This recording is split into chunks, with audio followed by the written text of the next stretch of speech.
Alors, bonjour tout le monde. Merci d'être présent à cette nouvelle édition du séminaire du dictionnaire de la SPSG qui, cette année, est en plus en partenariat avec l'école doctorale de l'Université Paris-Nanterre. C'est-à-dire qu'on est maintenant officiellement dans le catalogue des formations doctorales. Le format reste inchangé, c'est-à-dire qu'à chaque fois, on examinera une notion au cœur des questions de philosophie des sciences et d'épistémologie. L'idée chère à la SPSG, mais plus largement à nos approches, est toujours de mettre en dialogue les sciences de gestion, plus largement les sciences humaines et sociales, et les apports de la philosophie des sciences et de l'épistémologie. Donc la préoccupation sera toujours de clarifier ces notions grâce aux sciences humaines et sociales et grâce à la philosophie des sciences, et de les ancrer spécifiquement dans les sciences de gestion et dans les SHS, et d'essayer de faire ces dialogues-là avec à chaque fois le pont entre les deux, ce qui est pas toujours évident. Euh, le, les supports seront à chaque fois, puisqu'on est dans une logique de construction d'un dictionnaire, les supports seront des textes relativement courts, de 1000 à 1500 mots, 2000 mots maximum. On est souvent sur des premiers jets qui sont un tout petit peu longs. Les auteurs présenteront le contenu, souvent par une lecture du texte, ce qui permet aussi de s'assurer que les textes sont écrits d'une manière assez didactique.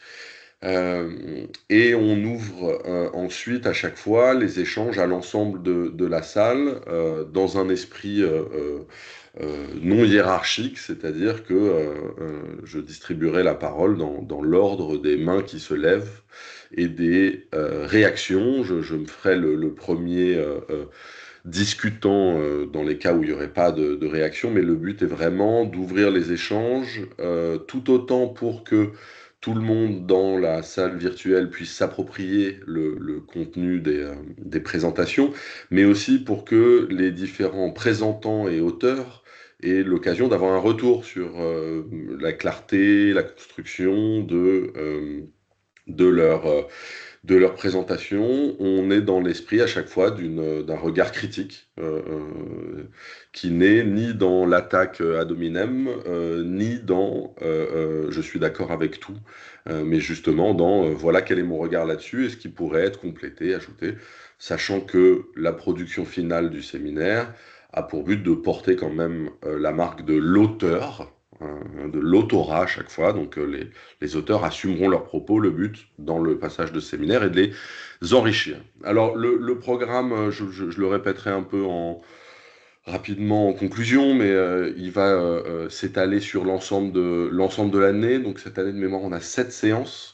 On commence, je redonnerai les séances la prochaine fois, mais on commence avec Laurent Magne, un des piliers et cofondateurs de la Société de philosophie des sciences de gestion, et avec qui on organise ce séminaire depuis maintenant 2, 3, 4 ans, 5 ans, selon l'assiduité. Mais aujourd'hui, Laurent passe de l'autre côté de la caméra pour présenter son texte sur le scientisme. On avait déjà échangé sur le scientisme dans une séance de l'année dernière, mais on élargit cette fois on élargit la focale pour le texte de Laurent. De mémoire, on avait échangé avec Philippe Corcuff sur le scientisme en SHS. On n'élargit pas la focale, on concentre sur la question du scientisme avec Laurent. Laurent, tu lis et brodes autour de ton texte et ensuite, moi, je me lancerai sur un certain nombre de questions, puis j'ouvrirai à la salle. C'est à toi. Merci Johan. Écoutez, je suis content de vous retrouver pour ouvrir le bal et la saison sur cette nouvelle mouture de notre séminaire de lecture et d'écriture donc de la SPSG. Et on va revenir sur le texte du scientisme. Alors, comme Johan le rappelait, effectivement, on a déjà vu le scientisme appliqué à un champ en particulier, le scientisme en sciences humaines et sociales avec Philippe Corcuff.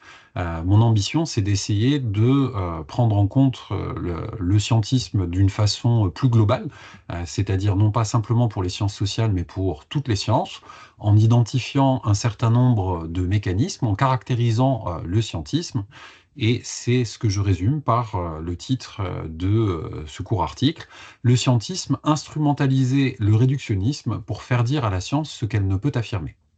Donc en gros, c'est la thèse que je vais défendre dans cet article et je vais expliquer pourquoi justement je le formule comme ça. On pourrait dire que le titre, c'est aussi, on va dire, ma conclusion, la synthèse en une phrase de ce que je pense être le fait principal autour du scientisme. Je commencerai aussi par noter que la question du scientisme, c'est pas une question à la mode. C'est-à-dire que c'est une question qui est, on va dire, avec des petits accents un peu surannés, parfois un peu vieillots. On utilise l'acception scientisme souvent comme insulte épistémique. C'est pour dire que ce que l'autre raconte, c'est pas bien. Mais on va essayer de dépasser, on va dire, le cadre de l'insulte épistémique pour rentrer conceptuellement dans ce qu'est le scientisme, et notamment par sa différenciation avec quelque chose avec lequel on va le contraster, avec lequel on va l'opposer, qui est la science. Pourquoi est-ce qu'on a un problème? Parce qu'en anglais, par exemple, un scientifique se dit a scientist. Donc, est-ce que le scientifique est scientiste par essence ou pas? Et donc, ça prête facilement au rapprochement entre le scientisme et la science, alors que ce n'est bien sûr qu'un amalgamatif. En réalité, le scientisme est une méprise épistémologique qu'il faut problématiser, et c'est évidemment ce que je me propose de faire avec ce court article. Nous le ferons dans le cadre du travail épistémique. Le travail épistémique, on l'a déjà largement présenté dans les précédents séminaires. L'idée, c'est de montrer effectivement qu'on a tout un travail autour des croyances vraies justifiées que l'on va produire et que c'est ce travail qui est censé déboucher sur une forme de connaissance, qu'elle soit ordinaire, c'est ce qu'on va appeler le travail épistémique ordinaire, TEO, celui de monsieur et madame tout le monde, ou à vocation scientifique, c'est-à-dire travail épistémique scientifique, TES, ce que le chercheur rigoureux est censé produire de la science. Comme tout qualificatif en isme, le scientisme marque une forme d'excès, mais en réalité, c'est un excès de non-science. C'est mon point de départ et c'est comme ça que je vais expliquer quel est le problème, je problématise autour du scientisme. Un tel excès est pourtant illogique et irrationnel d'un point de vue épistémique. Si malgré tout on rencontre des attitudes et des positions scientistes récurrentes, c'est qu'il ne faut pas problématiser le scientisme du seul point de vue du travail épistémique scientifique, TES, où il ne serait alors qu'une forme d'erreur non intentionnelle, une forme de faute d'étourderie ou d'inattention, mais au contraire, il faudrait le problématiser de façon plus large, sous forme d'obstacles épistémologiques. Autrement dit, un travail épistémique qui, au lieu de nous aider à accéder à la vérité, nous en écarte avec un ou plusieurs biais systématiques. Et j'insiste sur le fait que ces biais ne sont pas aléatoires, mais sont en réalité systématiques et que c'est une caractéristique assez nette du scientisme. En fait, on peut même parler d'obstacles idéologiques, au sens où le scientisme va participer au travail épistémique ordinaire, notamment dans le débat public, avec pour but, pour objectif, d'influencer ce travail épistémique ordinaire dans un sens qu'il juge normativement bon a priori, bien que la norme en question soit une norme extra-scientifique, c'est-à-dire hors d'elle, hors de la science.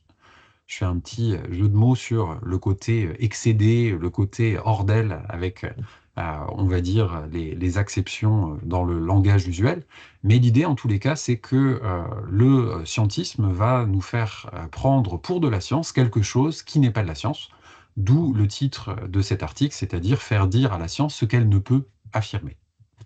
Autrement dit, le scientisme idéologique est une forme de travail épistémique dont les objectifs réels ne consistent plus à parvenir à la vérité. On pense en disposer a priori, là où, au contraire, dans le travail épistémique scientifique, on est censé questionner pour établir la vérité. Mais on va chercher à parvenir, dans le scientisme idéologique, à une forme de légitimité. Une légitimité d'apparence scientifique, mais parfaitement indue scientifiquement, afin de faire passer dans le travail épistémique ordinaire des positions métaphysiques normatives particulières, ce qu'on pourrait appeler inculquer son idéologie, sans avoir besoin ni de les justifier, ni d'en rendre compte, en faisant semblant qu'elles soient naturelles ou évidentes, ce qui est une forme de clôture a priori de tout débat. C'est le concept de normalizing dans l'article de Maguire et Hardy en 2013.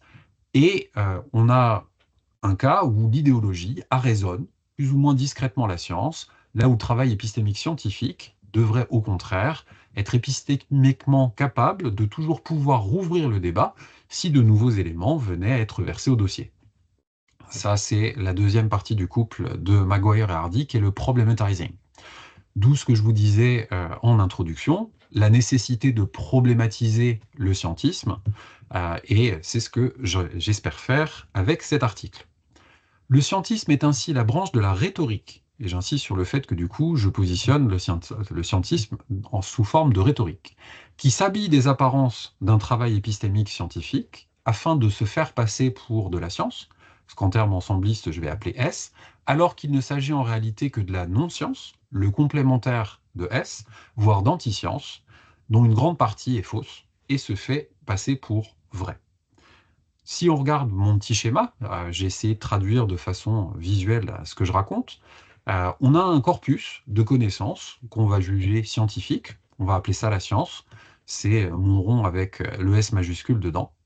Et dans l'ensemble des connaissances, toutes les connaissances ne sont pas scientifiques, ce qui n'est d'ailleurs absolument pas un problème. Toutes les connaissances n'ont pas nécessairement à être de nature scientifique, mais celles qui intéressent la science, ce sont évidemment les connaissances scientifiques.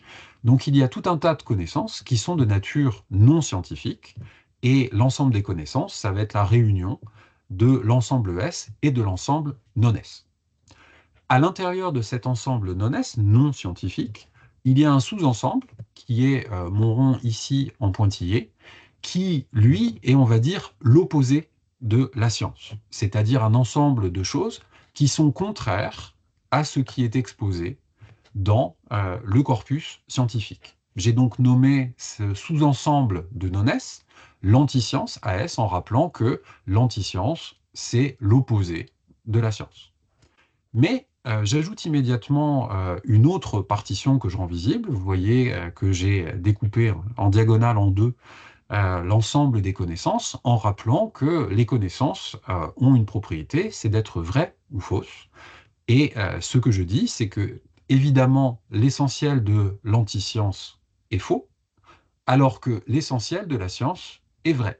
Mais que une portion de la science ou de ce que l'on reçoit comme tel est en fait faux, mais on ne s'en est pas encore rendu compte, tout comme une portion de choses qui peut faire partie de l'antiscience est en réalité vraie, même si on le tient peut-être aujourd'hui pour faux.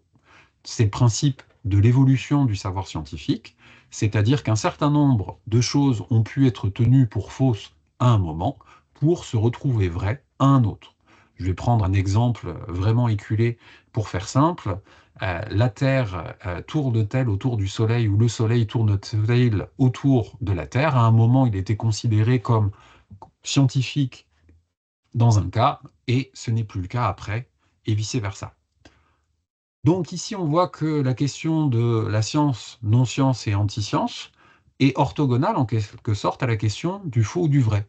Mais le projet scientifique est de produire des croyances vraies, justifiées, donc on espère que le corpus scientifique aura essentiellement des croyances vraies, ce qui n'empêche pas qu'on peut se tromper, qu'on peut avoir des erreurs et qu'on peut se retrouver donc dans ce petit ensemble ici, c'est-à-dire des croyances que l'on tient pour vraies et que l'on croit scientifiques alors qu'elles ne le sont pas. Ça, c'est ici le thème de l'erreur, mais l'erreur, elle est symétrique aussi dans l'autre sens. Il y a des choses que l'on tient pour peut-être anti-scientifiques aujourd'hui, et qui, avec plus d'éléments, nous permettront de démontrer que la valeur de vérité n'est pas faux, mais en contraire vrai pour certains de ces éléments. C'est tout l'objet du travail scientifique, et on va le voir immédiatement. Ce qui nous amène à notre première partie, qui est expliquée, donc la petite portion des connaissances que l'on tiendrait pour scientifiques et qui seraient fausses. C'est ce que j'ai appelé « le scientisme ne serait rien d'autre qu'une erreur ». La méprise épistémique par inadvertance. Ici, la thèse, c'est bien entendu que si je me trompe sur la valeur de vérité, méprise épistémique, je ne l'ai pas fait exprès. C'est-à-dire que manifestement, des choses m'ont échappé, je n'ai pas une volonté de nuire, je suis un scientifique, donc normalement, je suis censé effectivement chercher, on va dire, à établir des propositions vraies. En tous les cas, chercher à établir des propositions fausses ne font pas partie normalement de la mission de base du scientifique. Donc si par hasard j'énonce du faux, c'est qu'en fait je me suis trompé. C'est ça, on va dire, la logique d'ensemble, et puis on va questionner cette logique d'ensemble et voir qu'il y a peut-être autre chose qui est cachée derrière. La science est peut-être plus un processus rigoureux de recherche, travail épistémique scientifique, qu'un résultat, ce que j'ai appelé le corpus scientifique, c'est-à-dire un ensemble de connaissances normalement fiables et robustes, mais fiables et robustes jusqu'à ce que l'on s'aperçoive qu'elles ne l'étaient pas parfaitement, voire pas vraiment. C'est d'ailleurs pour ça qu'il y a de la recherche, c'est parce qu'on est toujours en train d'améliorer ce qui se passe, et c'est le projet même du travail épistémique scientifique. Autrement dit, une partie du corpus considérée comme scientifique est donc normalement vrai, alors que, en fait, on peut considérer qu'il est vrai quand il était en réalité faux. Ça, c'est le petit écart que je vous ai signalé sur le dessin. De ce fait, la science est un processus de recherche de la vérité, de correction des erreurs de l'état antérieur de la connaissance, et on peut appeler cet état antérieur de la connaissance un ensemble de théories. En cela, la science se distingue de l'idéologie qui ne cherche pas à se modeler sur ce qui est, mais au contraire à modeler le réel sur ce que l'idéologie dit qu'il devrait être. Le point de départ de la science est une description la plus factuelle et impartiale possible, même si elle ne peut pas nécessairement l'être en tout point. Il ne faut pas tomber, on va dire, dans une forme d'objectivisme où on croit qu'on est capable de tout objectiver. Il faut être conscient de ses limites. D'ailleurs, tout article de recherche bien construit se termine par une section qui sont justement sur les limites de la recherche, parce qu'évidemment, on n'a pas tout résolu en une fois de façon définitive. En général, on a fait un certain nombre d'hypothèses, on n'a pas forcément pu étudier tous les cas, etc. Au contraire, pour le scientisme, le point de départ est une forme d'idéologie, c'est-à-dire un ensemble de propositions à prétention normative. Je cite de façon extrêmement lapidaire les modèles de l'homme en SHS. Pourquoi? Puisque c'était une des questions qu'on avait évoquées avec Philippe Corcuff quand on avait parlé du scientisme en sciences humaines et sociales. Qu'est-ce que les modèles de l'homme? On va prendre pareil un cas bien connu, c'est le fait de croire que l'homme serait en tout lieu et en toute circonstance un homo economicus. Est-ce que je suis toujours en train, dans tous mes comportements, de faire une rationalisation en maximisation d'utilité?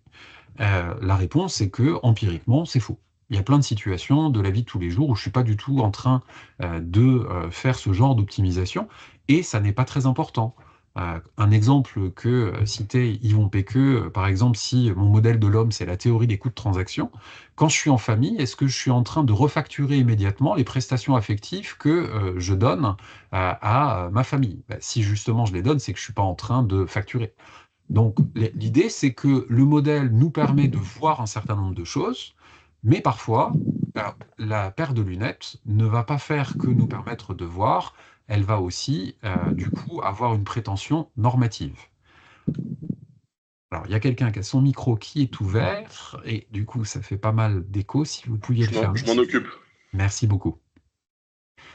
Le travail épistémique scientifique peut toutefois commettre des erreurs et se tromper de bonne foi, soit par limitation cognitive, c'est la thèse bien connue avec Herbert Simon de la rationalité limitée, qui s'applique à tous les agents, donc y compris aux chercheurs, et cette rationalité peut avoir deux dimensions, elle peut être de nature individuelle, ça c'est le cas connu, mais elle peut être aussi de nature collective, c'est-à-dire que socialement, nos représentations peuvent nous empêcher de voir un certain nombre de choses. Vous commencez à me voir venir avec l'idée de l'obstacle épistémologique. On peut également aussi avoir un phénomène qui est celui de l'aveuglement théorique. Nos théories fonctionnent comme des filtres ou des tunnels, offrant du jour à certains endroits et de l'obscurité à d'autres. Pour prendre un exemple qui est cette fois-ci plus général que ce qu'on avait pu voir avec Philippe Corcuff, je vais vous prendre un exemple de virologie, puisque depuis 2019, on a été mondialement sensibilisé à la question. Et un exemple d'histoire des sciences intéressant qui est la définition de ce que c'est qu'un virus. Alors je l'ai prise sur Wikipédia, même si elle est parfaitement classique et partagée. Et une définition ancienne des virus désignait les virus comme étant des pathogènes trop petits pour pouvoir être filtrés, notamment par le filtre de Chamberlain. Ce qui veut dire que la manière d'identifier les virus, c'était des petites particules, celles qui pouvaient passer dans un filtre de Chamberlain, qui avait des trous suffisamment petits pour ne laisser passer que des résidus de 0,2 micromètres. Autrement dit, la définition de ce que c'est qu'un virus, mon critère de classification, c'est la taille physique de ces résidus. D'abord, c'est des trucs qui restent au filtrage, donc ce sont des résidus, et ensuite la taille, ils doivent passer par le filtre de Chamberlain, donc un virus doit avoir une taille inférieure à 0,8 micromètre. Si vous vous laissez, on va dire, prendre par cette définition ou cette acception populaire, parce qu'en fait, ça fait partie de choses qui sont transmises aux étudiants, aux chercheurs, etc., ça vous interdit conceptuellement, ne serait-ce que de penser qu'il pourrait exister des virus géants. Alors, qu'est-ce qu'on va appeler géant? Ce serait des virus qui n'auraient pas la taille normale des virus, autrement dit, une taille qui est supérieure, et évidemment bien supérieure à 0,2 micromètre. Toutefois, les années ont passé et en utilisant la génomique comme mode de classement plutôt que la taille, on s'est aperçu dès les années 1980, c'est-à-dire il y a 40 ans, qu'il existait bien des virus géants, qu'ils soient à ADN, voire à ARN, mais on a noté que, génomique oblige, on avait des ensembles de séquences absolument typiques des virus, qui étaient retrouvés dans certains micro-organismes, avec certains micro-organismes qui allaient jusqu'à 2,5 millions de paires de bases, alors que pour un virus standard, on en avait normalement autour de à peu près 300 000 au maximum. Ce qui veut dire que ces virus à 2,5 millions de paires de bases, ils avaient jusqu'à 4 micromètres de taille, autrement dit presque 20 fois plus que la norme. Et du coup, qu'est-ce qui s'est passé? Pendant longtemps, on ne les a pas catégorisés comme virus, mais comme bactéries. On peut prendre l'exemple de Mimivirus. Mimivirus, en fait, au début, a été identifié comme étant la bactérie Bradford coccus en 92. Elle a été requalifiée puisqu'on s'est aperçu qu'effectivement, ça n'était pas une bactérie, mais que son génome était bien celui d'un virus. Et c'est comme ça qu'on a, on va dire, entériné le fait qu'il existe des virus géants qui ont été théorisés en tant que tels à partir de 2003. Ils vont être renommés parce qu'ils sont des virus un peu particuliers, Giant Virus. Donc ils ont fait la contraction en 2006. Mais on a une méprise épistémique, on s'est trompé, on a pris des bactéries pour des virus pardon, pour des bactéries pendant une dizaine d'années. Est-ce qu'on peut, dans ce cas d'espèce, simplement conclure à l'inadvertance ou à l'étourderie? En fait, ici, on s'aperçoit que c'est plutôt la levée d'un obstacle épistémologique qui faisait prendre des virus géants pour des bactéries. Autrement dit, qui faisait prendre une chose ou une catégorie pour une autre chose ou une autre catégorie. Ce qui m'amène à dire que, pour le chercheur, conditionné par ses habitudes de maniement de ses outils de recherche, le chercheur ne se rend plus bien compte qu'il est engagé, en raison de ses méthodes de travail, dans une direction bien spécifique, dans l'investigation d'une certaine portion du réel, et qu'il a délaissé tout le reste. Bref, qu'il ignore superbement, consciemment ou inconsciemment, toute cette autre portion. D'où mon terme aussi de résidu. Mais après, la question, c'est est-ce que je laisse les résidus de côté ou est-ce que je suis dans la négation des résidus?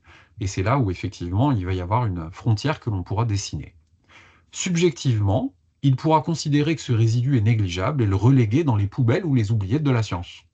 Négligeable, ça veut dire pas digne d'intérêt. Je ne vais pas produire de travail épistémique au sujet de ces résidus parce qu'ils ne sont pas très intéressants, donc je les laisse de côté, je les fous à la poubelle ou dans les oubliettes de la science, mais d'autres personnes, un jour, pourront aller les revisiter et à partir de ces restes de la science, de ces oubliés des modèles, des résidus, découvrir qu'il y avait des choses potentiellement intéressantes et éventuellement même conduire à des révolutions scientifiques. On revient à une thèse classique de la philosophie des sciences, c'est la philosophie bachelardienne du non, qui nous permet de venir faire de nouvelles découvertes. Le chercheur devient scientiste quand il prend de façon caractéristique mais erronée, sa méthodologie pour une ontologie. Ça, c'est une phrase sur laquelle j'aimerais beaucoup insister, parce que c'est une manière de problématiser le scientisme, ou une forme de scientisme en fait, pas tous les scientismes, mais en tous les cas une forme fréquente, et notamment en sciences de gestion, Et qu'est-ce qui se passe quand je prends ma méthodologie pour une ontologie? Ben, je vais déduire, dans mon cas des virus, de la méthode de filtrage que je ne peux pas avoir de virus observable de plus de 0,2 micromètres. Donc toute chose de plus de 0,2 micromètres ne peut pas être un virus. On a un système idéologique à l'œuvre parce que mon ontologie, en fait, va venir en cascade conditionner mes catégories épistémiques et donc m'empêcher définitivement de voir un certain nombre de choses, d'où ma qualification préalable d'obstacle épistémologique. Ici, on pourrait même dire que quand on prend sa méthodologie pour une ontologie, ce n'est pas un cas d'inadvertance. D'un point de vue de chercheur, dont c'est le métier, c'est ici un cas de paresse épistémique, consistant à ignorer délibérément certains cas possibles. Autrement dit, c'est un raccourci simplificateur. Est-ce que on doit stigmatiser un tel raccourci simplificateur? À court terme, non. Pourquoi? Parce qu'il peut avoir des vertus heuristiques. Dans un premier temps, dans le discours de la méthode, dans les différents éléments que Descartes nous donne, il nous dit bien justement qu'on va chercher à morceler le problème en autant de sous-problèmes qu'il le faut. Le problème, c'est que ce principe qui, je le répète, est à nature heuristique, va nous pousser vers l'analyse. L'analyse, c'est bien. Mais il y a un moment où, après l'analyse, Descartes lui-même recommande la synthèse. Et donc, il ne va pas falloir rester dans des catégories qui sont, on va dire, des catégories des premiers temps, des catégories heuristiques, mais il va falloir être capable d'articuler les différents éléments, y compris les résidus. On a par exemple certains modèles quantitatifs qui sont publiés dans de grands journaux comme Journal of Finance, où en gros on a un R2 qui est à 40%, ce qui veut dire qu'il y a 60% de la variance qui n'est pas expliquée par le modèle. Autrement dit ici, ça veut dire qu'on a des résidus qui sont en fait plus gros que le modèle. Toutefois, le modèle explique bien quand même quelque chose, c'est dans les 40%, mais il faut voir ce qu'il explique, dans quel cas. Autrement dit, un travail épistémique scientifique rigoureux ne peut pas s'arrêter, se contenter de ces 40%, il doit se poursuivre jusqu'à affiner le modèle afin qu'on ait des catégories explicatives bien meilleures. Du point de vue du travail épistémique, ce qu'il faut stigmatiser, et je fais exprès d'employer ce mot stigmatiser pour montrer qu'on a franchi une ligne que si on est dans une démarche de recherche de vérité, on ne devrait pas franchir, c'est que le scientisme est une forme de paresse épistémique qui manque fortement de réflexivité. Et donc évidemment, l'idée de la réflexivité, on en avait parlé rapidement avec Philippe Corcuve dans le scientisme en SHS, et on a même une entrée avec lui spécifiquement consacrée à la question de la réflexivité, c'est que la réflexivité nous permet de sortir de ce qu'on pourrait appeler le biais scientiste. Donc ici, ce qui est intéressant en le notant, en articulant ces différentes catégories, c'est que on énonce un problème de façon plus précise qu'il n'est coutume de le faire, mais on donne également une solution méthodologique pour se sortir d'un problème issu potentiellement de la méthodologie, mais pas que. Du coup, au lieu de mener à de la production de science, le scientisme mène à la production de non-science, voire à de l'anti-science. Attention, je répète sur non-science et anti-science, l'anti-science, c'est le contraire de la science. Donc si la science dit blanc, l'anti-science dit noir. Donc c'est pour ça que je vous avais mis AS égale moins S tout à l'heure. C'est l'opposé de la science. Mais la non-science ne veut pas dire que ce qui est dans la non-science est faux. Il y a une partie de ce qui est dans la non-science qui est vrai, l'anti-science n'étant qu'un sous-ensemble de la non-science. Ce qui veut dire que un certain nombre de connaissances pour lesquelles je ne suis pas capable de trancher scientifiquement ne peuvent se retrouver, si je ne suis pas capable de déterminer leur valeur de vérité, que dans la catégorie non-science. Donc toute connaissance indécidable, incertaine ou douteuse scientifiquement est incluse dans l'ensemble que l'on va appeler non-science. Autrement dit, l'anti-science est bien incluse dans la non-science, c'est un sous-ensemble de la non-science, mais elle ne la recouvre pas. Toute connaissance n'est pas nécessairement scientifique, par exemple la connaissance métaphysique. La connaissance métaphysique est une forme de connaissance, ça n'est pas une forme de connaissance scientifique, et ça n'est pas un problème. Ce qui implique ni qu'elle ne soit toujours nécessairement vraie, ni toujours nécessairement fausse. Et c'est ça qui est intéressant, c'est ça le débat, c'est pour ça qu'on a de la recherche, on a des zones grises. On a des zones sur lesquelles on pense savoir et d'autres sur lesquelles on est quasi sûr qu'on ne sait pas grand-chose. Et ce qu'on invite à questionner avec le scientiste, c'est justement cette frange, cette marge entre la zone où l'on croit savoir et la zone où on sait qu'on ne sait pas, qui est la zone qui est épistémiquement la plus difficile à déterminer. Donc, du coup, nous, ce qui va nous intéresser, c'est effectivement de considérer cet espace des connaissances comme étant l'union de l'ensemble science et de l'ensemble non-science à la lueur du scientisme. Que va faire le scientisme? Il va faire dévier le travail épistémique hors du travail épistémique scientifique. Donc, autrement dit, au lieu de nous faire produire de la science, le scientisme nous fait produire de la non-science. Mais j'ai pas dit qu'il nous faisait forcément produire de l'anti-science. Donc c'est aussi la raison pour laquelle, on va dire, ça n'est pas une condamnation, on va dire, ferme, définitive, irrévocable du scientisme, en tous les cas pas sur ses résultats, mais sur sa méthode, ça c'est sûr, ou sur son procédé s'il est de nature idéologique. En ce sens, puisque le scientiste nous fait produire de la non-science, il excède la science. Et il excède la science dans tous les sens du terme. Voilà notre première partie, notre, on va dire, terreau de base sur lequel je construis l'argumentation, ce qui nous mène à un approfondissement autour du scientisme que l'on va voir dans cette deuxième partie, où je vais caractériser le scientisme comme une démarche idéologique, mais qui a une particularité importante, en tous les cas que l'on peut relever dans l'histoire des sciences, c'est que le scientisme avance masqué. Autrement dit, le scientisme va souvent feindre d'être la science pour faire dire à la science ce qu'elle ne peut affirmer. Et c'est ça qui, pour moi, est le plus important. On est bien entendu toujours dans l'idée que le scientisme excède la science. Il lui fait dire autre chose que ce qu'elle est en capacité d'affirmer. Autrement dit, le problème fondamental du scientisme ne réside pas dans l'erreur, toujours possible, mais dans la persistance de l'erreur dans le temps. Donc ça, c'est la nuance de mon argumentation. C'est pas que le scientisme nous dit quelque chose de faux, pardon. Le scientifique peut se tromper, il peut être dans l'erreur, mais il va y avoir un mécanisme de correction d'erreur qui n'arrive pas du tout avec le scientiste. Donc persistance de l'erreur dans le temps. Avec un peu d'intention, on connaît les axiomes, les hypothèses de départ et donc le domaine de validité et d'invalidité des théories et de leurs résultats. Ce qui fait que, individuellement ou collectivement, on devrait assez rapidement s'en apercevoir. Bref, si on est dans l'erreur, si on a un certain nombre de cas qui n'arrivent pas à être pris en compte par un modèle, une théorie, on devrait effectivement les noter comme étant, ne serait-ce que en dehors du domaine de validité du modèle ou de la théorie, ce qui veut dire qu'on devrait pouvoir les intégrer dans quelque chose de plus grand. Or, souvent, ça n'est pas le cas, il y a une forme de blocage épistémologique, et on retrouve cette attitude scientiste fréquemment dans l'histoire des sciences, et en particulier dans l'histoire des techniques. Ce sont souvent les promoteurs de techniques qui sont les vecteurs du scientisme.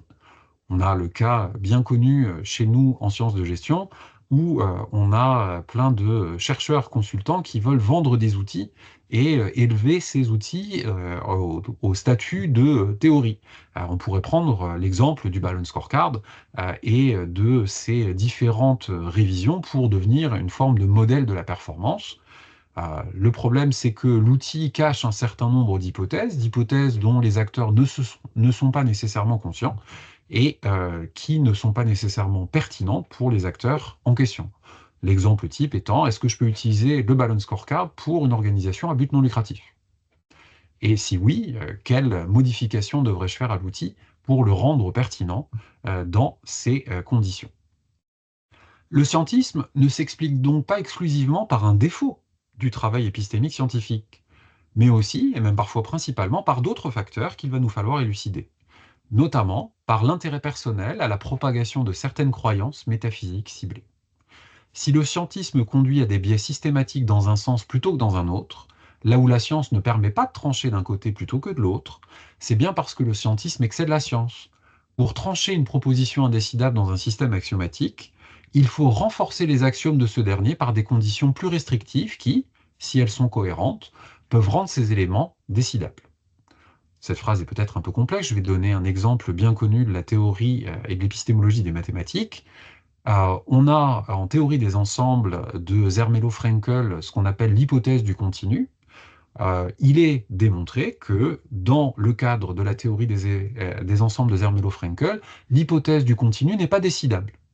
C'est-à-dire que je ne peux pas dire si elle est vraie ou si elle est fausse dans cette théorie. Elle reste en suspens.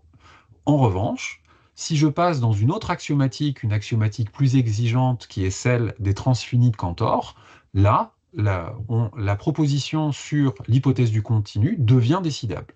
Je suis capable de démontrer qu'elle est vraie dans les transfinis de Cantor, alors que je ne suis pas capable et je ne serai jamais capable de démontrer qu'elle est vraie ou fausse dans l'axiomatique de Zermelo-Fraenkel.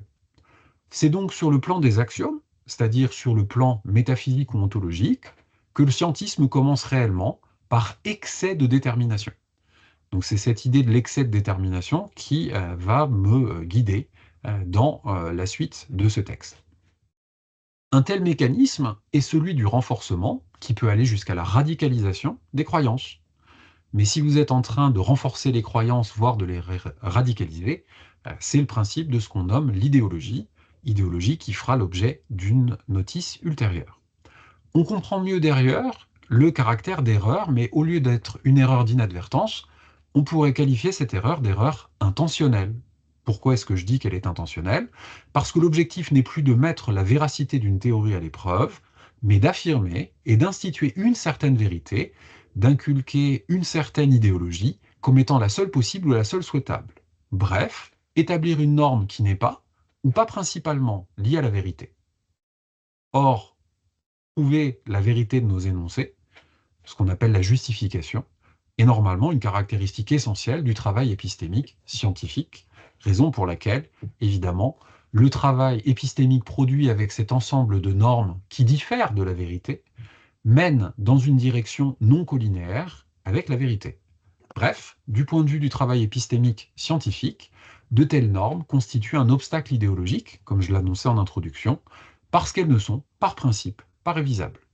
On les a posées a priori, idéologie, on est sur le plan des axiomes, on est sur le plan métaphysique ou ontologique. Elles constituent donc des a priori peu ou pas discutables, venant ainsi par avance clore un débat, le normalizing de Maguire et Hardy dont je parlais tout à l'heure, que seule une forme de réflexivité, qui va être du coup même jugée indisérable, scandaleuse, comment pouvez-vous ne pas être d'accord avec mes croyances fondamentales? Seule cette réflexivité pourrait rouvrir le débat. Là, on a une force qui vient fermer et peser sur une fermeture inexorable du débat. Ces croyances fondamentales et fortes orientent le jugement, donc le raisonnement, et donc bien entendu le travail épistémique, mais bien entendu également le travail épistémique quand il cherche à être scientifique. Ces croyances appartiennent très souvent à l'une des trois grandes dimensions de l'idéologie, la dimension économique, politique et religieuse. De nombreux chercheurs dans l'histoire des sciences se sont pour ces raisons efforcés de limiter l'influence de ces croyances sur le travail épistémique scientifique. On prête ainsi la citation suivante à Pasteur: « Quand j'entre dans le laboratoire, je laisse Dieu, mes convictions, au vestiaire. » Cette phrase illustre un principe d'économie pour l'explication causale. Ai-je absolument besoin d'une hypothèse aussi forte pour pouvoir expliquer ces phénomènes, ou bien puis-je les expliquer de façon plus simple? Je peux bien sûr formuler des hypothèses plus simples, mais je ne dois pas pour autant me contenter du simplisme. Notons qu'une telle démarche est tout simplement le contraire de l'attitude commerciale.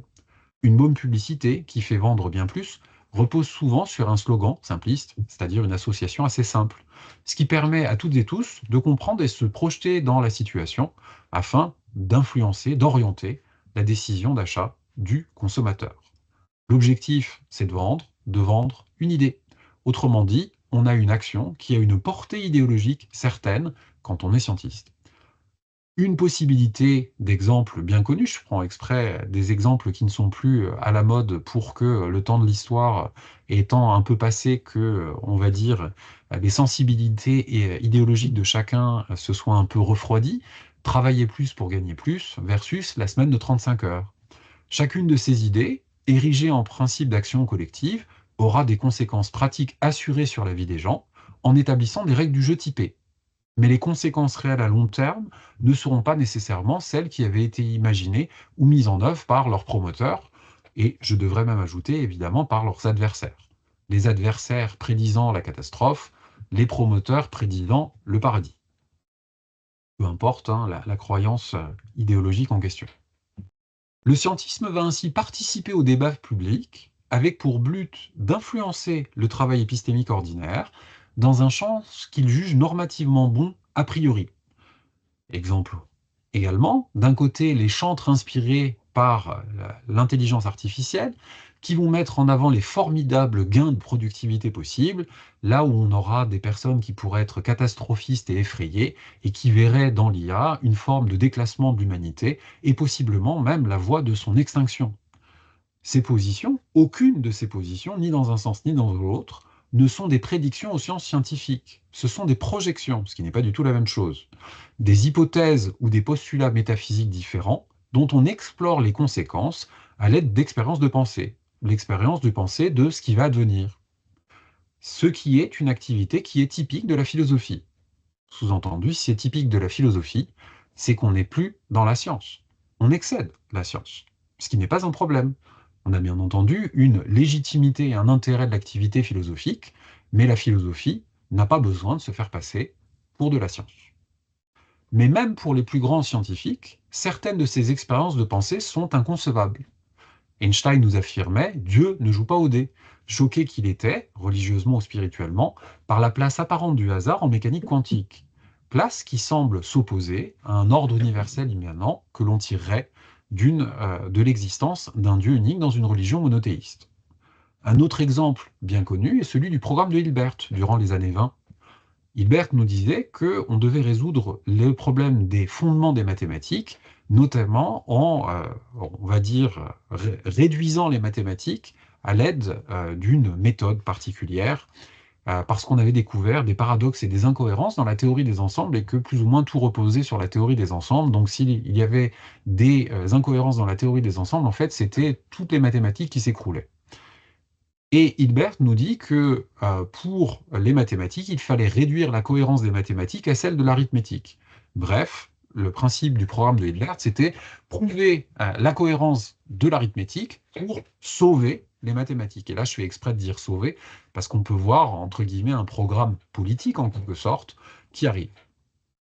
Or, en 1931, Kurt Gödel, avec ses deux théorèmes d'incomplétude, va venir réfuter mathématiquement la thèse ou la croyance métaphysique de Hilbert. Ainsi, certaines thèses métaphysiques sont fausses, c'est-à-dire avérées fausses. On est capable de montrer que là où elles énoncent que quelque chose est vrai tout le temps et partout, il me suffit d'exhiber ne serait-ce qu'un contre-exemple pour les réfuter. Donc on est capable d'invalider certaines métaphysiques. Mais d'autres métaphysiques sont indécidables. Je vous ai donné tout à l'heure l'exemple de l'hypothèse du continu, indécidable dans un cas, décidable dans l'autre. Si c'est indécidable, je ne peux pas trancher. Je ne peux ni prouver, ni infirmer. Bref, on peut faire dire à la science ce qu'elle n'a pas les moyens d'affirmer. Si une proposition est indécidable, je ne peux pas affirmer qu'elle est décidable. Ça semble du bon sens, mais la tentation est grande. Bien sûr, cela ne veut pas dire que la science, dans un état ultérieur de connaissance et de réflexion, ne pourra pas un jour être en capacité de trancher. Mais aujourd'hui, elle ne l'est pas. Une solution usuelle à ce problème consiste alors à chercher une théorie plus générale qui permet d'intégrer des sous-modèles disparates comme cas particulier d'un métamodèle plus grand, c'est-à-dire plus englobant. C'est ce que je vous avais énoncé tout à l'heure avec la philosophie du nom de Bachelard et les géométries non euclidiennes. Comment est-ce qu'à partir de la géométrie d'Euclide, on a fait un postulat sur la courbure de l'espace, positive ou négative, qui vont nous donner la géométrie de Riemann ou la géométrie de Lobachevsky, ce qui ne veut pas dire qu'une quelconque de ces géométries est fausse, mais elles ont des domaines d'application, des cas où on va dire qui limitent leur validité, et en fonction de la courbure de l'espace, ça me permet de choisir la géométrie la plus adaptée compte tenu de ce paramètre. Autrement dit, on a graduellement complété une théorie en la complexifiant, en faisant ainsi apparaître de nouveaux paramètres que l'on pourrait nommer parfois variables cachées ou paramètres de contingence. En disant paramètres de contingence, je fais évidemment un gros appel du pied aux sciences de gestion. Si toutefois l'on fait passer du contingent pour du général, on fait à nouveau dire à la science ce qu'elle ne peut affirmer, sous couvert pourtant des atours de la science. De ce fait, il s'agit bien d'une démarche idéologique qui avance de manière masquée. C'est le principe en fait du réductionnisme qui fera l'objet d'un prochain article. C'est un principe récurrent du scientisme qui instrumentalise la science pour donner de faux semblants de justification à des positions idéologiques, parfois peu conscientes, mais relevant aussi parfois tout simplement de la mauvaise foi. Le scientisme résulte ainsi d'un excès de prétention quant au réel et à sa nature, une croyance qu'il veut faire prendre pour argent Avec Michel. comptant, là où il ne Oh, écoute, s'agit que je d'une cherche une pause là. métaphysique. J'écoute un séminaire sur le scientisme. Et on t'entend? Voilà, merci. Parfois décidable et donc réfutable.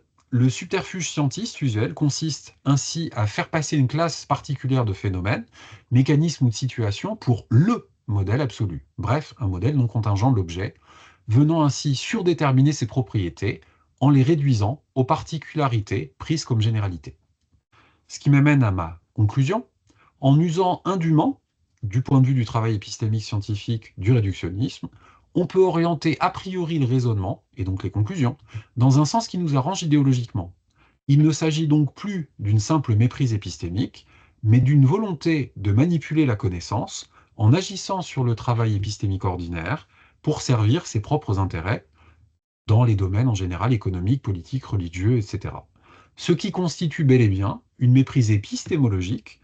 On se trompe sur la nature de la connaissance à l'œuvre, mais voulu et motivé par le conflit d'intérêts. Autrement dit, on essaye de faire passer de la métaphysique pour de la science.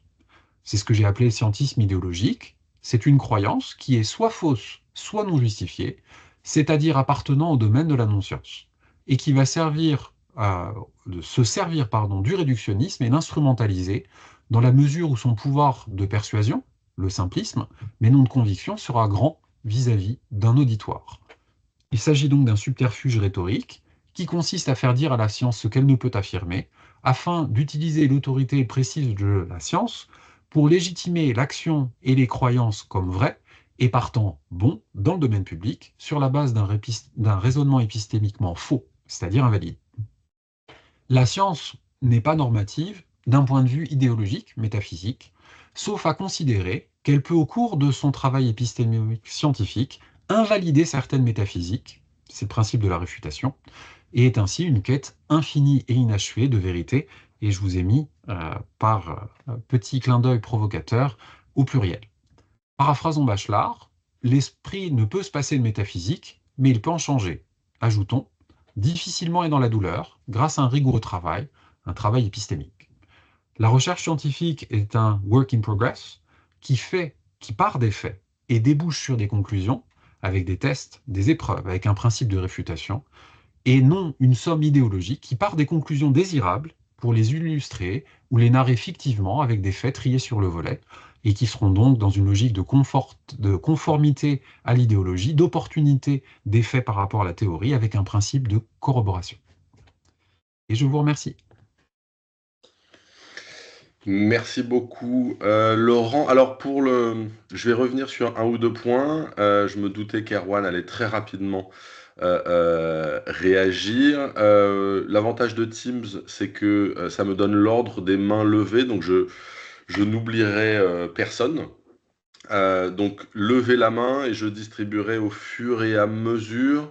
Euh, je vais, bah, Sachant que je dois partir dans 7 minutes. Voilà, c'est ce que j'allais dire. Vu que tu nous as dit qu'il fallait que tu partes bientôt, Erwan, je vais te passer la parole, puis je la reprendrai après, à moins qu'il y ait d'autres mains levées. C'est à toi, Erwan. Merci. Question très simple. Qu'est-ce que tu fais de la définition plus usuelle de scientisme, comme l'idée qu'il n'y a pas d'autre forme de connaissance que la connaissance scientifique?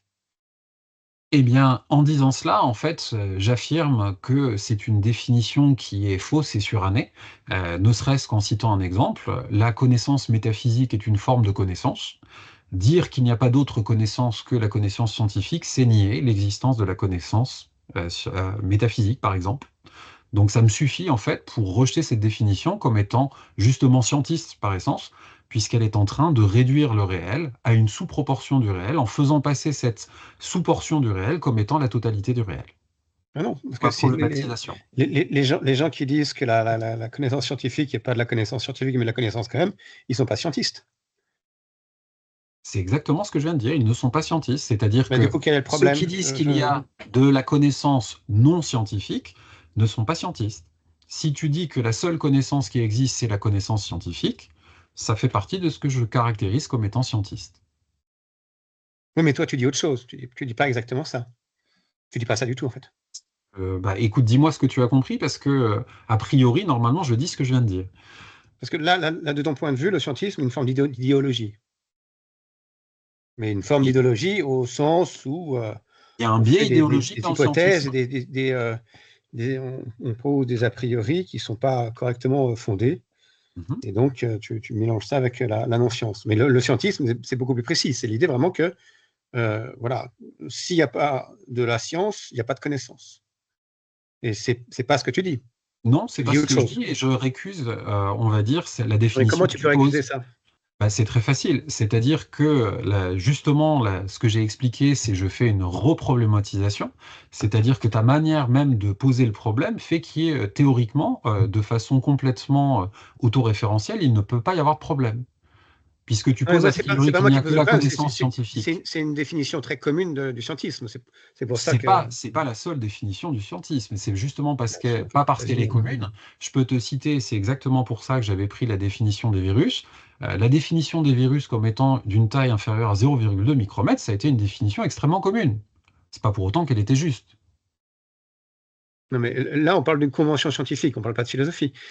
On Là, parle au le contraire de philosophie et de non-scientisme, l'idée philosophie de des sciences. scientisme, historiquement, a été créée pour désigner cette idée qu'il n'y a pas de connaissance sans science, que toute connaissance est une connaissance scientifique. Et c'est ce que je dis, c'est bien un blocage épistémologique, puisque si tu me dis que toute connaissance est scientifique, ça veut dire que la totalité de la connaissance ne peut être que scientifique. Oui, Donc il n'y a pas de connaissance extra-scientifique, donc par ça, exemple il n'y a pas de connaissance métaphysique. c'est ça. Et donc c'est là où je dis, puisqu'il y a des connaissances métaphysiques, Ça, c'est toi puisqu'il y a qui des le dis. connaissances de nature, Bon, et en plus, il y a deux il y a des niveaux. Il y a deux connaissances niveaux. par exemple esthétiques. Mais il y a deux Il y a niveaux. un certain... Tu prends, là, tu prends parti contre le scientisme, mais ce n'est pas la question. On peut être d'accord, moi personnellement, je suis d'accord qu'il y a la connaissance métaphysique. Je suis désolé, je me dépêche parce que je dois partir dans 2 minutes. Il peut y avoir la connaissance métaphysique, donc le scientisme est faux. La question n'est pas là, la question c'est qu'est-ce que le scientisme? Le scientisme, d'après ce que beaucoup de philosophes avancent ou défendent, c'est l'idée à nouveau qu'il n'y a de connaissances que de connaissances scientifiques. Et je ne vois pas en quoi l'exemple de la métaphysique peut invalider cette position. C'est exactement ce que j'ai cherché à montrer dans mon premier schéma, c'est-à-dire que là où j'avais distingué 3 zones dans mon premier schéma avec la science, la non-science et le sous-ensemble de l'anti-science, ici en fait dans une conception que je vais qualifier réductionniste, pour moi la définition que tu donnes c'est une définition réductionnisme du scientiste, elle montre en fait que normalement il y a identité de ces 3 zones. En fait, il n'y a rien en dehors de la connaissance. Il n'y a pas de connaissance en fait non scientifique. Ça, c'est ce que tu poses avec la définition du scientisme. Non, non, non, non, non, non, non. Moi, je dis que ce que dit le scientiste, c'est qu'il n'y a pas de connaissance en dehors de la connaissance scientifique. C'est pas moi qui défends Exactement. cette position. Mhm. Très bien. Et c'est la raison pour laquelle je viens donner un exemple qui le réfute. Et on pourra en donner plein d'autres. Donc ici, Tu je dis réfutes que dans ce le cas-là, fait, non, mais dans ce cas-là, tu réfutes le scientisme. Tu réfutes pas la définition du je scientisme. réfute l'autodéfinition du scientisme par le scientiste, en disant que sa définition est partielle, qu'elle a d'abord un fondement qui est justement métaphysique, et qui ne repose pas sur une connaissance scientifique. Ce qui est une autre manière de montrer qu'il y a un problème. La cohérence qu'il énonce comme étant une connaissance est incomplète. Autrement dit, en fait, elle n'a pas de base, elle n'a pas de fondement. Bon, j'aurais bien aimé poursuivre l'échange, mais hélas, j'imagine de toute façon, il y a d'autres questions. Et ensuite, moi, je dois vous quitter tout de suite. Je suis Et désolé. au plaisir, Donc, Erwan, de reprendre cet échange plus tard. avec plaisir. À bientôt. Ciao, Merci, Merci, ciao. Erwan. Erwan. Alors, je vais prendre, en attendant qu'il y ait d'éventuelles autres réactions, je vais prendre un peu le relais d'Erwan sur le... Effectivement, tu passes peu de temps à voir la manière dont le scientisme a été défini pour en voir les motifs récurrents dans les définitions et éventuellement les éléments sous-jacents qui pourraient permettre de caractériser, voire de dépasser les définitions.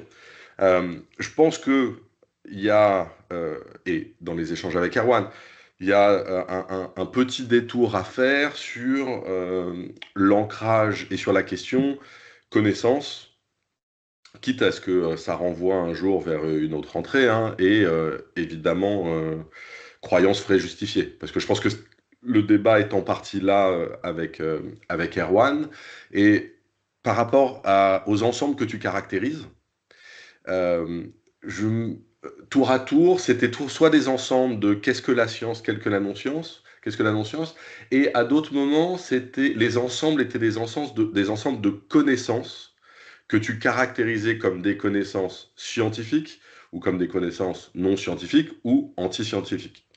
Donc je pense qu'il y a peut-être juste une clarification sur le fait que, et ça renvoie à ce que Erwan commençait à identifier et sans mettre exactement le doigt dessus, la question c'est est-ce qu'il existe des connaissances euh, qui ne relèvent pas, qui n'ont pas l'étiquette de scientifique? Et comme ça, on abandonne un peu ce que je pense qu'une partie de la réaction d'Erwan sur la science, c'est que la science, c'est la production de certaines connaissances considérées comme scientifiques, mais c'est aussi des pratiques, des institutions, des conventions, plein de choses. Là, toi, j'ai l'impression, mais corrige-moi si je me trompe, que, en tout cas, dans ta caractérisation des ensembles, ce sont des ensembles de connaissances, et y compris vrai et faux. La réponse est pas exactement, puisque bon, l'ensemble total, c'est ce que l'on considère être connaissance. Donc, est-ce que, en gros, on pourrait dire que c'est des ensembles sur ce que l'on considère être de la connaissance versus pas de connaissance. Le parti pris que j'ai et sur lequel, j'allais dire, je me contente de faire une justification à minima que j'ai faite à Erwan, c'est parce que l'article est censé être écrit en 1500 mots. Donc, effectivement, c'est bienvenu de vouloir développer plus, mais là, pour le coup, je fais pas une thèse, je fais plutôt, on va dire, une synthèse qu'une thèse. Donc, c'est la raison pour laquelle j'ai fait le choix, effectivement, de passer rapidement sur ce point pour élaborer la suite, qui me semble être plus intéressante, d'autres auteurs s'étant penchés sur le sujet. Mais bien entendu, ça pourrait être très intéressant de les citer explicitement pour effectivement abréger le débat, ce que je ne fais pas. Ça, c'est un manquement de mon texte, je suis tout à fait d'accord. Mais c'est de dire que mes ensembles, c'est la totalité de la connaissance, connaissance avec un grand C, donc c'est l'ensemble de la connaissance. Qu'est-ce qu'il y a dans l'ensemble de la connaissance? Un ensemble de connaissances au pluriel avec un petit c. Une partie de ces connaissances pourra être catégorisée comme étant scientifique, une autre partie pourra être catégorisée comme étant non scientifique. L'argument du scientiste qui dit qu'il n'existe pas d'autres connaissances que scientifiques dit que ce que j'appelle non-science est un ensemble vide. Or, je suis capable, je pense en tous les cas, moi ça me convainc, de dire que par exemple la connaissance morale, la connaissance métaphysique, la connaissance esthétique, la connaissance émotionnelle, ce sont des choses qui peuvent parfaitement compter comme connaissance sans pour autant être scientifiques. Donc ce que je dis, c'est qu'il existe de la connaissance non scientifique. En cela, donc, je justifie la complémentarité de mes deux ensembles sciences et non-sciences qui forment la totalité de l'ensemble ou de l'espace des connaissances. Là-dessus, c'est difficile de débattre parce on est aligné. Mais je pense que la réaction d'Erwan est, alors sur deux plans, je ne vais pas faire du ventriloquisme, mais un sur l'absence de quatre citations d'auteurs définissant le scientisme. C'est un truc de forme, mais vu que l'idée du dictionnaire, c'est aussi de renvoyer à des références pour que les lecteurs et les lectrices puissent aussi aller y puiser. Je pense que c'est un détour de forme, mais qu'il est nécessaire. Et deuxièmement, ce que lui formule comme, en fait, tu réfutes le postulat scientiste très tôt dans le texte, qui, à mon avis, je ne suis pas d'accord avec lui par contre quand il dit bah, donc tu réfutes le scientisme. Je pense que c'est que tu te dotes des éléments analytiques pour examiner un prisme plus large. C'est-à-dire que là où le scientisme dit qu'il n'existe pas de connaissances non scientifiques, on pourrait quasiment, même si c'est c'est là où je pense que c'est synthèse, mais aussi une thèse. Tu infirmes leur postulat, mais ça pourrait quasiment être spéculatif pour se dire, imaginons que le scientiste ait tort, qu'est-ce qu'on pourrait voir si on réduisait pas l'ensemble des connaissances non scientifiques à zéro? Et hop, d'un coup, tu as une cartographie qui apparaît à l'intérieur de cet ensemble avec des sous-ensembles, des anti-ensembles. Et donc je ne suis pas d'accord avec moi sur le fait que c'est d'emblée une invalidation du Surtout scientisme. que j'ai dit explicitement le contraire. C'est-à-dire que je n'ai pas dit que le scientisme c'était mal. Pourquoi je peux pas le dire? Parce que c'est un jugement de valeur. Donc, comme jugement de valeur, c'est un jugement extra-scientifique, ce qui n'empêche que ça peut être connoté comme connaissance métaphysique. J'ai dit que d'un point de vue scientifique, la justification, ça va être l'utilité dans un travail épistémique qui va produire des connaissances vraies en permettant leur justification. Et j'ai expliqué effectivement comme quoi, en première instance, on peut, entre guillemets, se permettre d'être scientisme à l'aune, on va dire, des résultats qui sont produits. Mais quand manifestement on ne produit plus de résultats et que les résidus restent toujours gros, on n'a même pas l'argument, on va dire, pragmatique qui nous permet de faire que ça tient. Or, dans le temps, là après c'est l'analyse, on va dire, d'histoire et de philosophie des sciences, hein. Donc il y a un aspect sciences sociales que justement Erwan cherche complètement à évacuer. Or, quand je parle de la problématisation, je me place bien à partir d'une perspective de problématisation dans les sciences sociales avec l'idée du travail épistémique. C'est la raison pour laquelle, comme on part, on va dire, de principes différents, on ne se rencontre pas. Et moi, ce que je dis justement, c'est que oui, le principe de l'idéologie scientiste, c'est que de toute façon, elle ne peut pas entendre d'autres postulats qu'elle-même, parce que en fait, elle ne veut pas changer d'axiomatique. Et moi, ce que je montre, c'est que l'axiomatique en question a des problèmes d'un point de vue scientifique, dans le sens où elles vont nous faire un biais systématique par rapport à la vérité. Et si je le disais dans un autre langage que j'ai pas mobilisé ici, celui par exemple des programmes de recherche de la Catos, c'est-à-dire que le scientisme peut être éventuellement fécond à court terme, mais qu'il y a un moment inéluctable dans lequel il va devenir dégénérescent. Or là, il va se crisper, c'est-à-dire qu'il va rester sur des positions de principe, des positions idéologiques, qui, au lieu de servir la recherche de croyances vraies justifiées, donc le travail épistémique scientifique, va au contraire l'enliser, l'encrasser, et potentiellement, du coup, le ralentir. Alors, je voulais revenir sur une chose, mais avant, il y a une question qui a été posée. Est-ce que tu pourrais donner des exemples plus précis de connaissances non scientifiques? Alors, j'en ai déjà donné plein, mais je vais Ouais. redonner les mêmes parce que je les ai donnés de façon catégorielle. Donc, la première des choses, c'est ce qu'on appelle la connaissance métaphysique.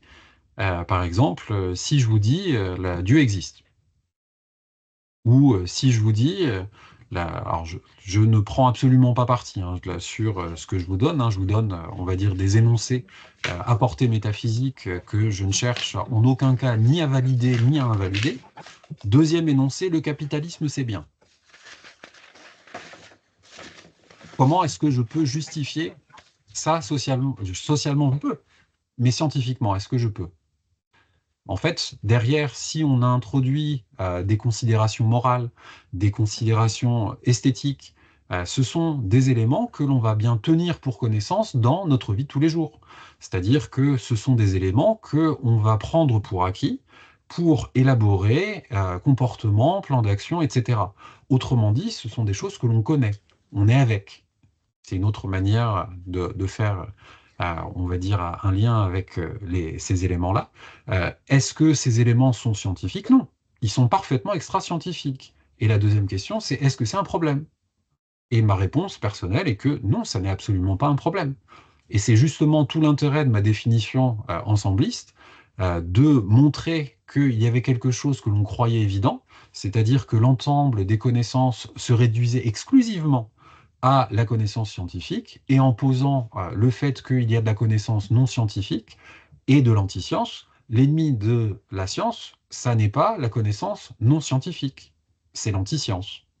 Et donc l'idée, c'est que cette caractérisation ensembliste permet aussi de ne pas se tromper sur l'endroit où il y a un problème, et c'est pour ça que je vous ai dit que j'étais dans une démarche de problématisation.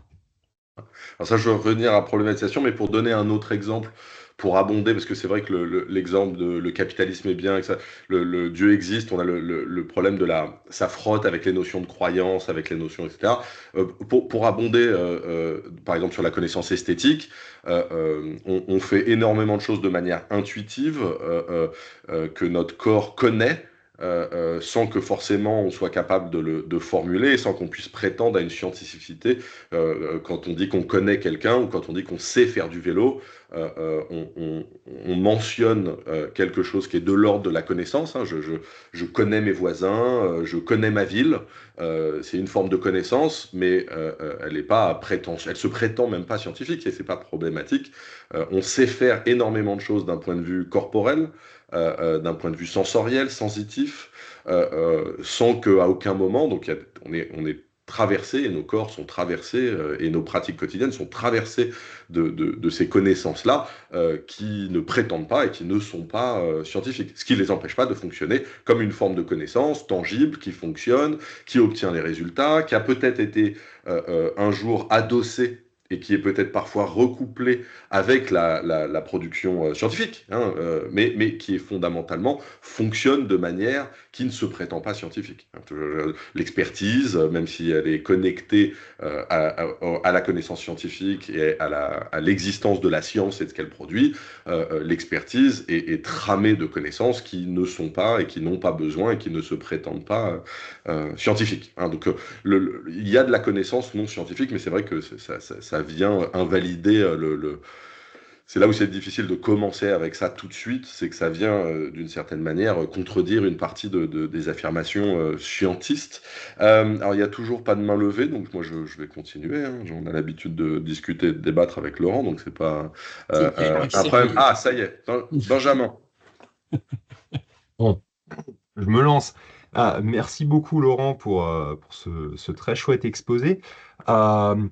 Moi j'aurais eu une petite remarque à un moment donné euh, autour justement de la notion de science et de non-science, parce que c'est un mouvement qui apparaît de plus en plus depuis quelques années autour de la recherche engagée, de ce que certains appellent l'académisme radical.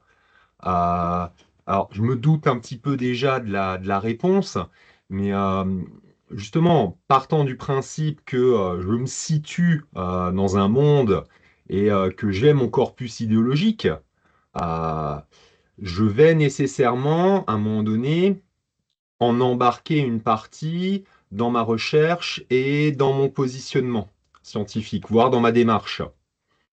Et dans ce cas-là, ce que je vais produire, est-ce que ça peut avoir une prétention scientifique ou est-ce que ça va en rester à la simple production d'une connaissance non scientifique, a priori, et qui peut éventuellement un jour devenir une connaissance scientifique, mais dans ce cas-là, par quel type de travail et quelle méthode?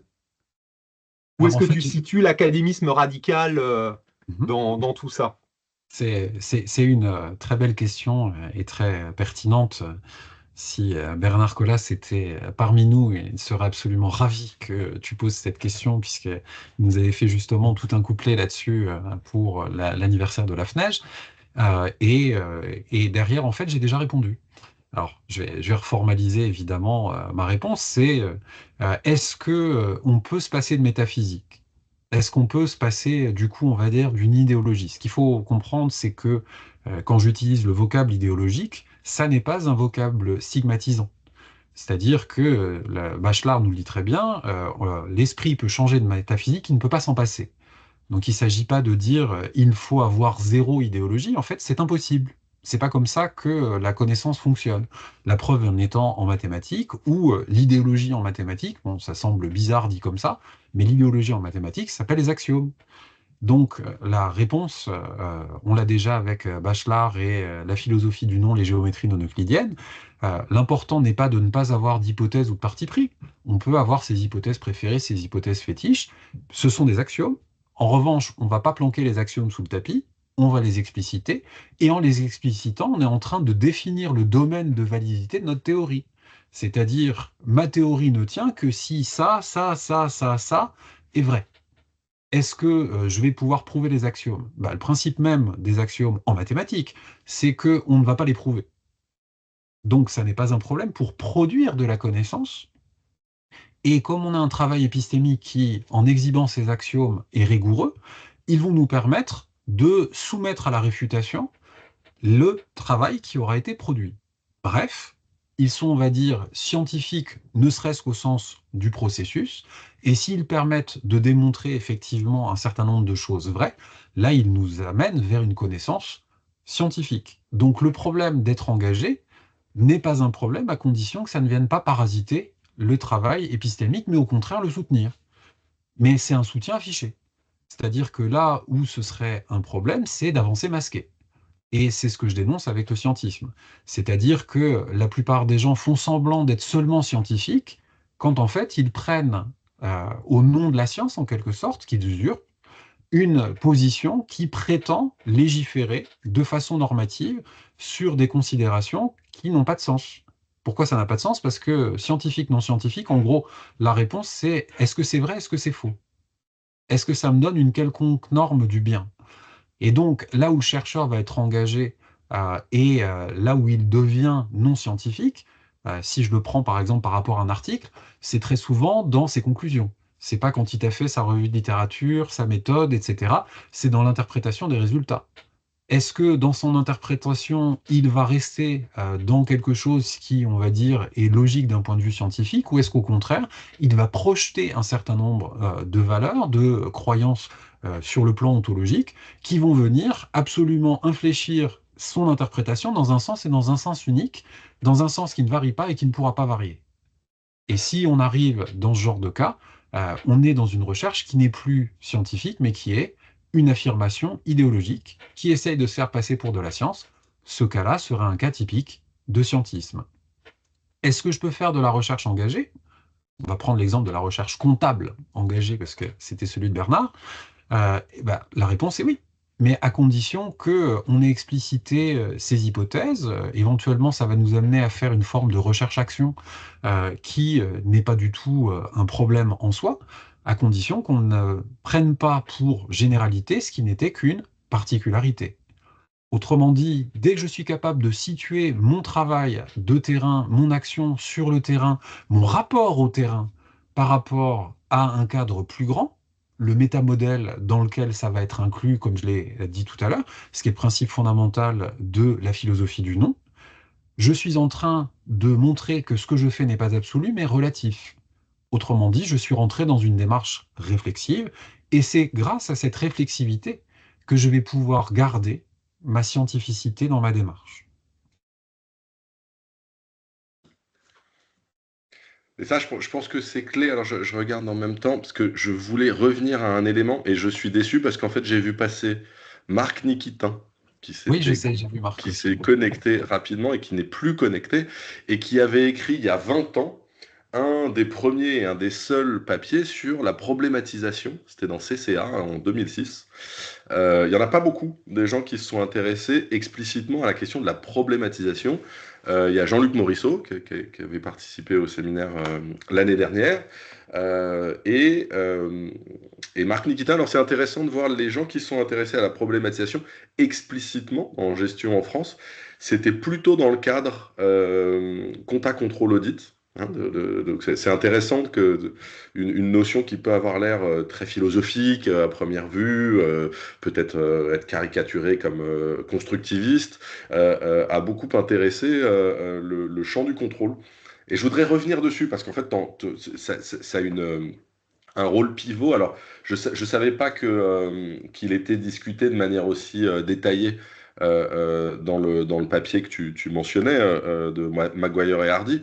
Donc, je l'ai sous les yeux et effectivement, dans la problématisation, il y a voir en quoi le cas est particulier et pas générique, en quoi il est innovant, c'est-à-dire en quoi il se détache de ce qu'on a vu dans le passé, il y a de la nouveauté, il y a du questionnement, c'est-à-dire on reconnaît l'incertitude et l'incomplétude de l'information et on pluralise, on voit qu'il y a une multitude alors eux parlent de parties prenantes, mais qu'il y a une multitude de perspectives.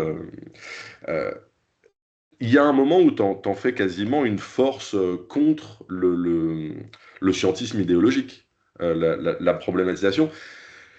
Est-ce qu'on peut généraliser? Je connais ta réponse, mais vu qu'on a aussi des doctorants dans le séminaire, en faisant pas l'alpha et l'oméga, mais un préalable absolument nécessaire à un travail épistémique scientifique au travail scientifique. Alors, tu poses une très belle question dans la suite logique de ce que demandait Benjamin. Ma réponse n'est évidemment pas celle que tu suggères, et c'est pour ça que tu me poses la question.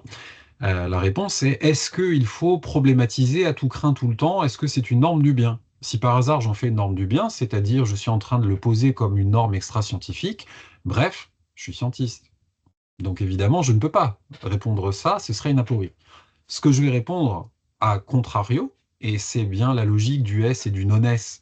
On voit la philosophie du non-bachelardienne à l'œuvre dans ma problématisation même du scientisme, c'est de dire que le problème n'est pas nécessairement l'absence de problématisation, mais la permanence de la normalisation. Donc c'est plutôt de dire qu'il va falloir ouvrir par rapport à la normalisation, en tous les cas ne pas tenir la normalisation pour acquise, avec l'idée de la clôture du débat et des postures où on se retrouve justement à ne pas pouvoir discuter avec les gens parce que ils sont partis d'un point de vue qui est idéologique, qu'ils ne tiennent pas pour idéologique, et qui du coup, quand tu les contredis sur la nécessité impérieuse de poser les mêmes axiomes qu'eux, se retrouvent complètement démunis. Ça, ici, ça montre qu'on a attaqué le problème à sa source, à sa racine, et que la racine se trouvait sur le plan ontologique, c'est-à-dire sur le plan où on va poser les idées et ce qui en découle, autrement dit, sur un problème idéologique. Donc ici, mon conseil, là je change de registre, c'est-à-dire que je suis plus en train de donner une évaluation de ce qu'est une connaissance scientifique ou non scientifique, je suis en train de parler des modalités du travail de recherche, et du coup, le conseil qui est un conseil de chercheur lié à son expérience et sur la méthodologie, notamment parce que tu as posé le cadre que nous avions des doctorants qui assistaient au séminaire, ça va être de dire, à chaque fois que vous avez une connaissance qui est tenue comme absolument certaine, est-ce qu'il n'y a pas des cas où ça ne marche pas? C'est-à-dire, est-ce que aux entournures, on est bien à 100% dans la validation de la théorie?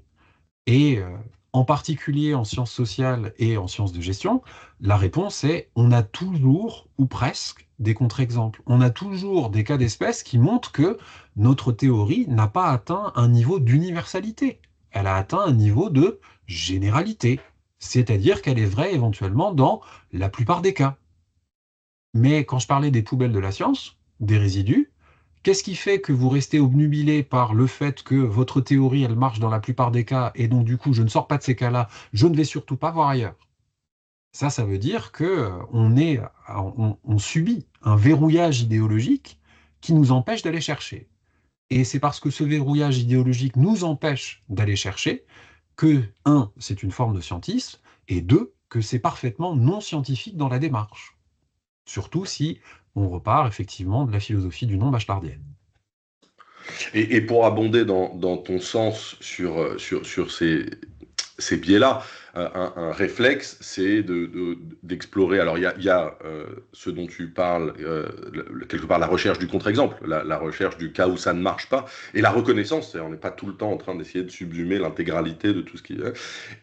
Il y a aussi, comme réflexe d'un point de vue du travail épistémique, l'exploration de la frontière du concept ou de la théorie. C'est-à-dire, je me rappelle de discussions, moi j'ai fait ma thèse sur la notion de pratique organisationnelle, où on discutait à l'époque de à quel moment ça n'est plus une pratique. Alors, on faisait des expériences de pensée, c'est-à-dire, ok, bon, le tennis, c'est une pratique. Mais à quel moment est-ce qu'une activité qui ressemblerait beaucoup au tennis ne serait plus du tennis? Et là, voilà, est-ce que c'est le filet? Est-ce que c'est les raquettes? Est-ce que c'est les règles? Est-ce que c'est... Et de voir qu'à un moment, il y a des choses qui ne relèvent plus de la pratique. Pour donner un autre exemple, est-ce qu'il y a des choses qui... Parce que ça, on pourrait se dire, bah, il y a une pratique du tennis, et puis dès qu'on est en dehors de la pratique du tennis, on est dans une autre forme de pratique. Ça, c'est un biais des théoriciens de la pratique, où le monde n'est que pratique. Il n'y a que des pratiques. Alors, c'est de se demander, est-ce qu'il y a des choses qui ne sont pas des pratiques, hein? Donc, qu'est-ce qui échappe? Alors, j'en étais venu à 2 exemples, mais qui sont pas... c'est juste pour vous montrer, c'était il y a longtemps. Éternuer, c'est pas une pratique.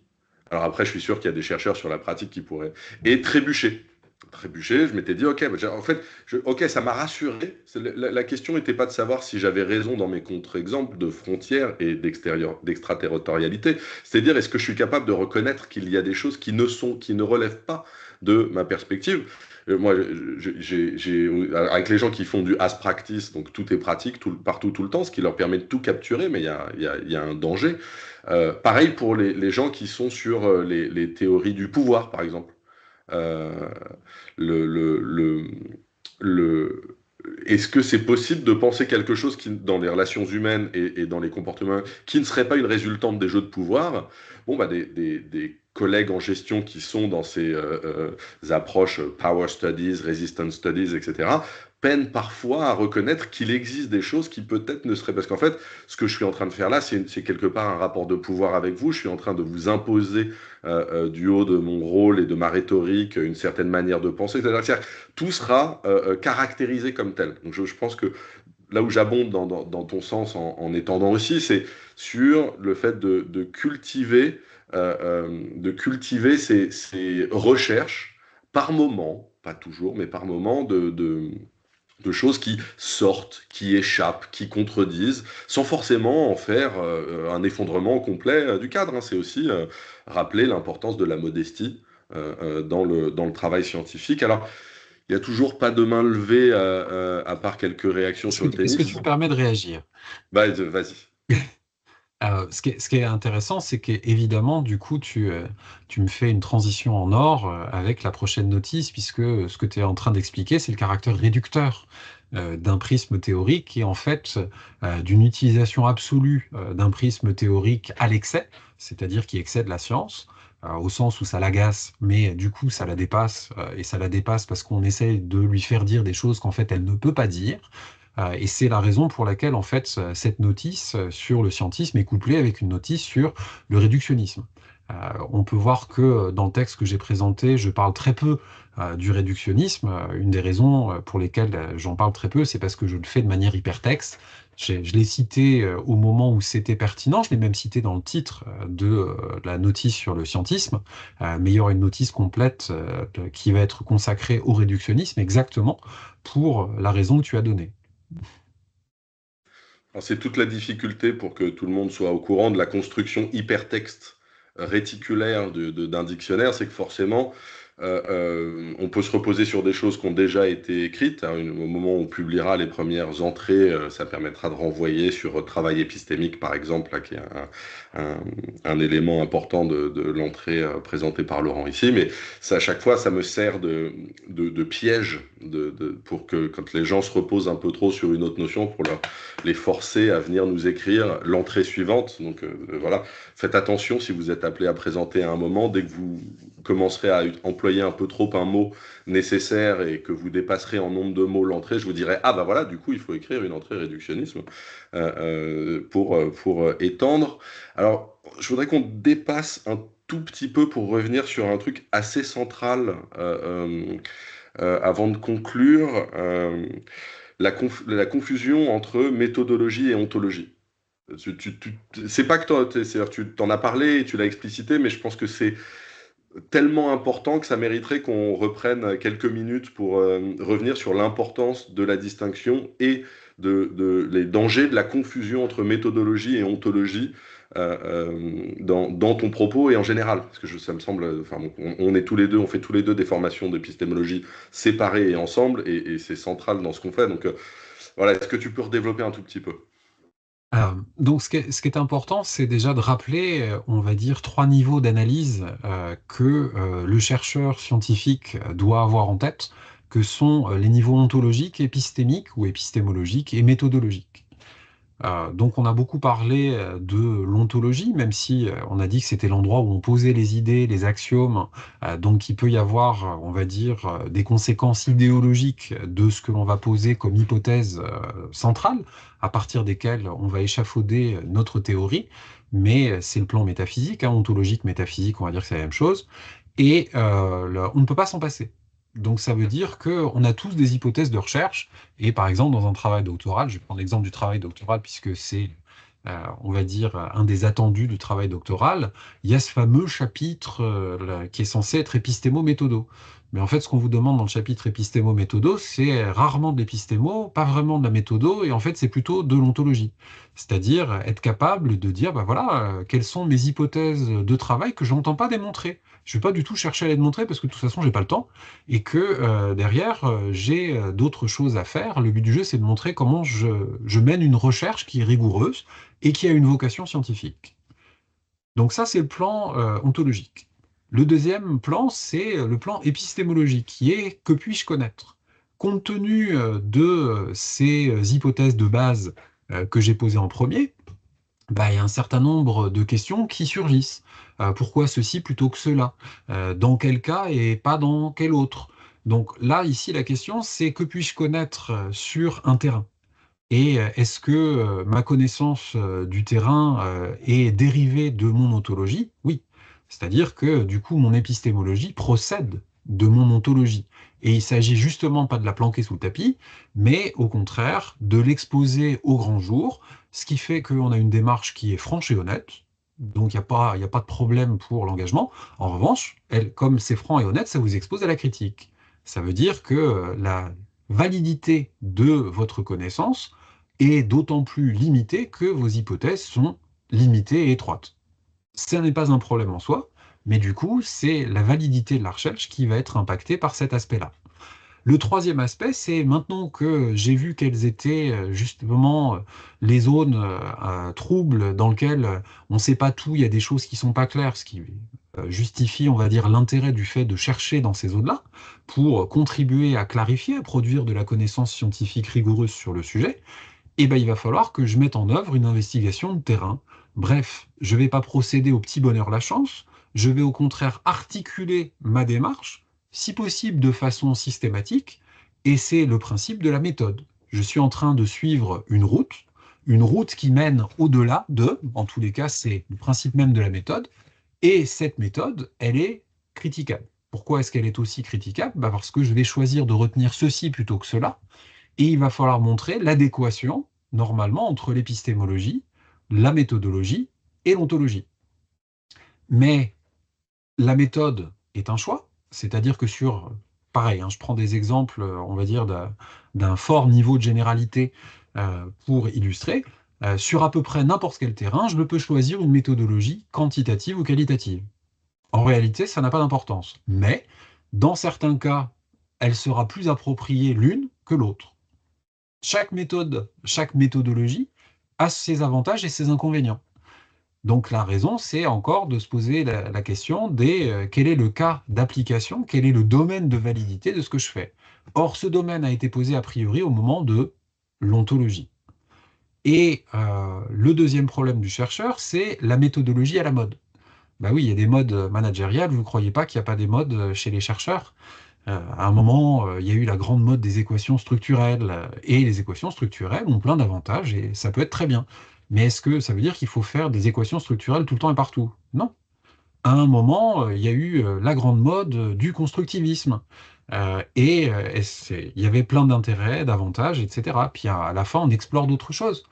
L'histoire des sciences nous montre que justement, on fait varier les méthodes, on fait varier les ontologies. Pourquoi est-ce qu'on fait varier les méthodes et les ontologies? Pour justement explorer un maximum avec différents angles qui nous permettent par recoupement d'établir mieux la vérité ou la non-vérité, c'est-à-dire réfuter, un certain nombre de thèses qu'on a pu énoncer à partir de nos axiomes. Quand est-ce que je fais la confusion entre l'ontologie et la méthodologie? C'est le moment où je vais prendre une méthode et je vais oublier qu'elle est attachée à un corpus d'hypothèses. Je vais oublier qu'elle a un domaine de validité qui est circonscrit.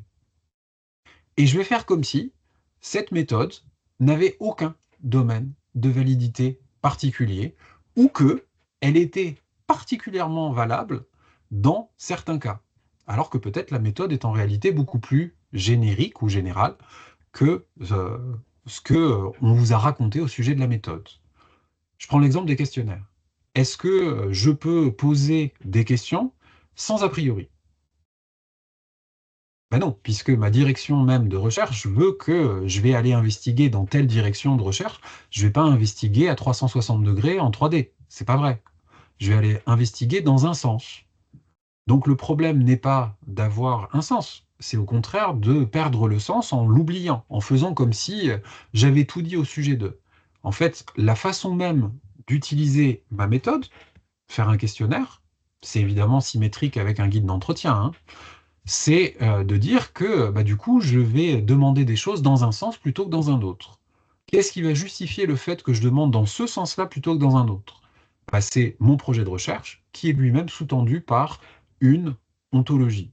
Et si par hasard, je regarde les choses avec un postulat que j'ai jamais, on va dire,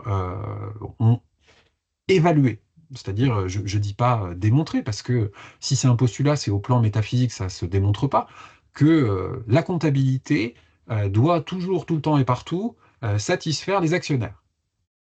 Si toute ma recherche est informée par un tel postulat, ça veut dire que du coup, qu'est-ce que je vais mécaniquement délaisser méthodologiquement? Les autres parties prenantes. Avec mon axiome de départ, je viens naturellement d'élaguer le champ de recherche pour ne considérer que ce qui pouvait être utile aux actionnaires.